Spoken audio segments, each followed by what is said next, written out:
பவள விழா பாப்பா, நீ நல்லவர் போல நடிப்பதை பார்த்து நாடே சிரிக்கிறது பாப்பா என்று திமுகவை தாவேகா தலைவர் விஜய் மறைமுகமாக கடுமையாக சாடியுள்ளார்.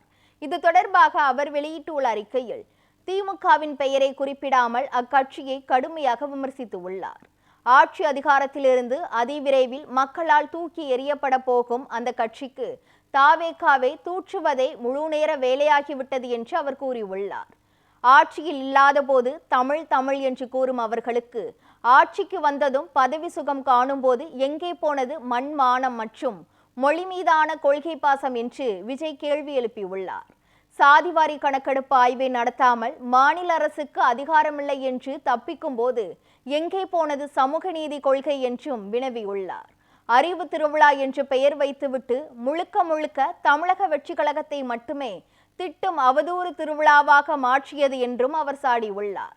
எல்லா வகையிலும் கபட நாடகமாடும் அவல ஆட்சியின் லட்சணங்களை மக்கள் மத்தியில் அம்பலப்படுத்துவோம் என்றும் தாவேகா தலைவர் விஜய் தெரிவித்துள்ளார். பவள விழா பாப்பா, நீ நல்லவர் போல நடிப்பதை பார்த்து நாடே சிரிக்கிறது பாப்பா என்றும் அவர் கடுமையாக சாடியுள்ளார்.